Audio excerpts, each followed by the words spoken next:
2000 के शुरुआत में इंटरनेट बहुत तेजी से फैल रहा था। गूगल, एक नई लेकिन एम्बिशियस कंपनी, ने चाइना में एक बड़ा अपॉर्चुनिटी देखा। चाइना की पॉपुलेशन बहुत ज्यादा थी और हर दिन और लोग ऑनलाइन आ रहे थे। गूगल ने अपना चाइनीज सर्च इंजन Google.cn 2006 में लॉन्च किया। कंपनी को पता था कि चाइना में काम करने का मतलब है गवर्नमेंट के सेंसरशिप रूल्स मानना। गूगल ने ये रिस्ट्रिक्शंस मानने का फैसला किया, इस क्रूशियल मार्केट में जगह बनाने की उम्मीद में। कंपनी का मानना था कि थोड़ी इंफॉर्मेशन देना बिल्कुल ना देने से बेहतर है, लेकिन सेंसरशिप मानने के गूगल के डिसीजन की ह्यूमन राइट्स ग्रुप्स ने आलोचना की। उनका कहना था कि गूगल प्रॉफिट के लिए अपने प्रिंसिपल से समझौता कर रहा है। गूगल के फाउंडर्स सर्गेई ब्रिन और लैरी पेज ने हमेशा फ्री स्पीच के लिए स्ट्रॉन्ग कमिटमेंट दिखाई थी। चाइना में सर्च रिजल्ट्स को सेंसर करने का कंपनी का डिसीजन इन वैल्यूज के खिलाफ माना गया। कंट्रोवर्सी के बावजूद Google.cn की पॉपुलैरिटी बढ़ी। चाइनीज यूजर्स को गूगल द्वारा दी गई इंफॉर्मेशन एक्सेस पसंद आई, भले ही वो फिल्टर्ड थी। जैसे जैसे गूगल चाइना में ऑपरेट करता रहा, कंपनी पर गवर्नमेंट का प्रेशर बढ़ता गया।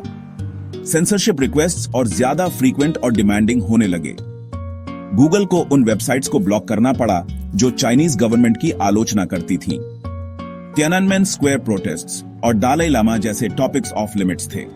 इस सेंसरशिप से गूगल और उसके चाइनीज एम्प्लॉइज के बीच लगातार टेंशन बनी रही। उनमें से कई लोग एक ऐसी कंपनी के लिए काम करने में अनकंफर्टेबल फील करते थे जो सेंसरशिप में शामिल थी। फिर दिसंबर 2009 में गूगल को चाइना से एक सोफिस्टिकेटेड साइबर अटैक का पता चला। इस अटैक, जिसे ऑपरेशन ऑरोरा कहा गया, ने गूगल के इंफ्रास्ट्रक्चर और ह्यूमन राइट्स एक्टिविस्ट्स के जीमेल अकाउंट्स को टारगेट किया। यह अटैक गूगल के लिए एक वेकअप कॉल था। इससे पता चला कि चाइनीज गवर्नमेंट ऑनलाइन एक्टिविटी को मॉनिटर और कंट्रोल करने के लिए एग्रेसिव टैक्टिक्स इस्तेमाल करने को तैयार थी। गूगल को एहसास हुआ कि चाइना में ऑपरेट करने का मतलब है अपने यूजर्स और अपने एम्प्लॉइज को रिस्क में डालना। जनवरी 2010 में गूगल ने एक बोल्ड अनाउंसमेंट किया।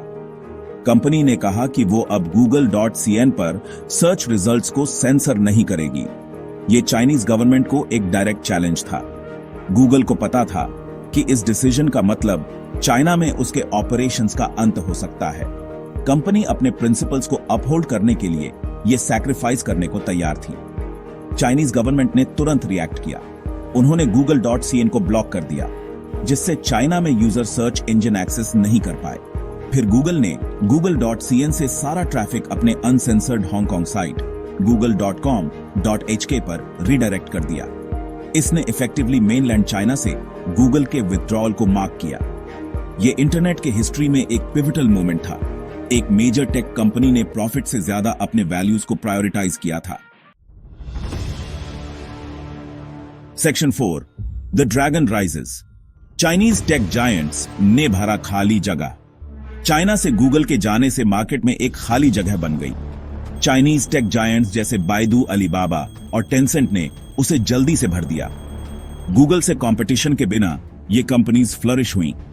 उन्होंने अपनी सर्विसेज एक्सपैंड की और millions of new users gain किए।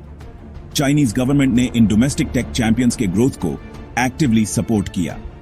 इन कंपनीज ने innovative products and services develop किए जो स्पेसिफिकली चाइनीज मार्केट के लिए टेलर्ड थे। एग्जाम्पल के लिए टेंसेंट के ओन्ड वीचैट चाइना में डोमिनेंट मैसेजिंग ऐप बन गया। ये एक सुपर ऐप में इवॉल्व हुआ जो मोबाइल पेमेंट्स से लेकर राइड हेलिंग तक wide range of services offer करता है। इन चाइनीज टेक जायंट्स के राइज ने कंट्री की ग्रोइंग टेक्नोलॉजिकल प्रोग्रेस को डेमोन्स्ट्रेट किया। ये भी दिखाया कि कैसे एक गवर्नमेंट अपने कंपनीज के थ्राइव करने के लिए एक प्रोटेक्टेड मार्केट क्रिएट कर सकती है। Section 5, a world divided internet के फ्यूचर। चाइना से गूगल के विथड्रॉल ने इंटरनेट और नेशनल बॉर्डर्स के रिलेशनशिप में एक टर्निंग पॉइंट मार्क किया। इसने इंटरनेट फ्रीडम और गवर्नमेंट कंट्रोल के बीच बढ़ते टेंशन को हाईलाइट किया। सेंसरशिप और सर्वेलेंस द्वारा कैरेक्टराइज्ड चाइना का internet governance approach United states द्वारा चैंपियन मोर ओपन इंटरनेट से बिल्कुल अलग था। इस डाइवर्जेंस ने एक स्प्लिंटर नेट, एक ऐसी दुनिया जहां इंटरनेट अलग अलग नेशनल या रीजनल नेटवर्क्स में फ्रैगमेंटेड है, के बारे में कंसर्न्स रेज की। इस सिनेरियो में इंफॉर्मेशन हर नेटवर्क के अंदर फ्रीली फ्लो करती है, लेकिन उनके बीच रेस्ट्रिक्टेड होती है। इस ट्रेंड के इम्प्लीकेशंस फार रीचिंग हैं। इससे greater online censorship, increased cyber conflicts और टेक्नोलॉजिकल इनोवेशन में स्लो डाउन हो सकता है।